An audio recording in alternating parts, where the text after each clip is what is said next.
മോഹനെയും അവന്റെ മോനെയും കുറെ നാൾ അകത്ത് കിടത്തണം, എന്നാലേ പഠിക്കൂ. അതേ ഭാവന, ഒരു കാരണവശാലും ജാമ്യം പോലും കിട്ടാൻ പാടില്ല. ഇത് കുടിക്ക്. ഈ പ്രശ്നം ഇവിടെ കൊണ്ട് തീരും തോന്നുന്നില്ല ആന്റി. ആ, ഇനി ഇതിന്റെ പേരിൽ എന്ത് വന്നാലും നീ അടങ്ങി ഒതുങ്ങി ഇവിടെ ഇരുന്നോണം. ഞാൻ പറഞ്ഞില്ലെന്ന് വേണ്ട, നീ ഡോക്ടർ പറഞ്ഞ കേട്ടല്ലോ. ആന്റി, കുടുംബത്തിലൊരു ആവശ്യം വന്നാ പിന്നെ എന്ത് ചെയ്യാൻ പറ്റും? ആവശ്യം വന്നാ നേരിടാൻ വേറെ ആളുണ്ടാവും. ഇനി ഇതുപോലെയൊന്നും വരരുതെന്ന് പ്രാർത്ഥിക്കുമോളെ. കേട്ടപ്പോ തന്നെ പേടിയാവുന്നു. മോഹന്റെ പരട്ട തള്ളയെ വേണം ആദ്യം പിടിച്ചകത്തിടെ.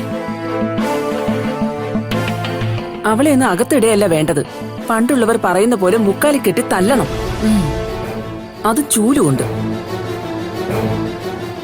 ഭാനുവിനെ ഇനിയും അവൻ ഉപദ്രവിക്കാതിരുന്നാ മതിയായിരുന്നു. ഗായത്രിയുടെ വസ്തുവിന് എന്തെങ്കിലുമൊക്കെ കിട്ടുമെന്ന് അവര് പ്രതീക്ഷിച്ചിരുന്നതാ. ഇനിയിപ്പോ ഒന്നും കിട്ടില്ല എന്ന് ഉറപ്പായ സ്ഥിതിക്ക് അവരിനി അടങ്ങിയിരിക്കില്ല മോളെ. അതെ മോളെ, എന്തുകൊണ്ടും ഒന്ന് കരുതിയിരിക്കുന്ന നല്ലതാ.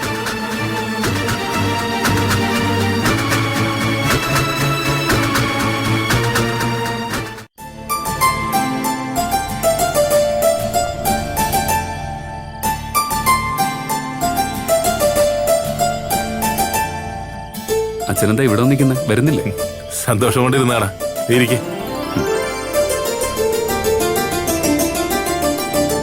ഞാൻ ആഗ്രഹിച്ച കുടുംബോടാ ഇപ്പൊ നമ്മൾ കണ്ടത്. എത്ര വലിയ ശത്രുവായാലും സ്നേഹമെന്ന രണ്ടക്ഷരം മതി ആ ശത്രുത മാറി ഒന്നാവാൻ.